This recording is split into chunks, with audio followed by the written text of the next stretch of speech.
আসসালামু আলাইকুম। হ্যালো বন্ধুরা, কেমন আছেন? সবাইকে স্বাগতম লুবনার সংসার পেজে। আজ আমি আপনাদের দেখাবো কিভাবে টমেটো সস বানাবেন। তার জন্য প্রথমে টমেটোগুলোই কুচি করে কেটে নেবেন।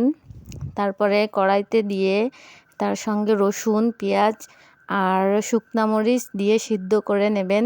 এখানে আমি 1 কেজির মতো টমেটো নিয়েছি, 3টা শুকনা মরিচ দিয়েছি।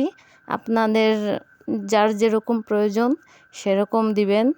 এখন কিন্তু বাজারে টমেটো অনেক সস্তা, 20 টাকা 4-5 কেজি পেয়ে যাবেন। তাই সবাই টমেটোর সস বানিয়ে সংরক্ষণ করুন।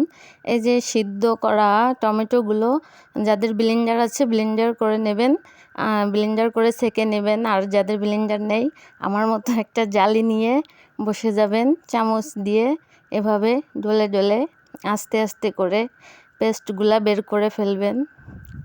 এবার এই পেস্টটা আমরা জাল দিব। আর আমি অন্য পাশে তেঁতুল ভিজিয়ে রেখেছিলাম। তেঁতুল না দিলে কিন্তু টমেটোর সসটা আপনার স্বাদটা ভালো হবে না, মিষ্টি মিষ্টি লাগবে, অতটা ভালো লাগবে না।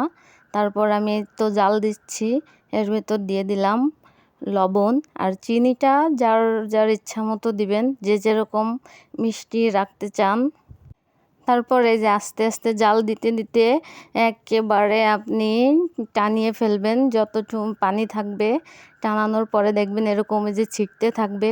সসটা যখন হয়ে আসবে তারপর এই নামিয়ে নিলে হয়ে যাবে টমেটোর সস। অবশ্যই নর্মাল ফ্রিজে সংরক্ষণ করবেন।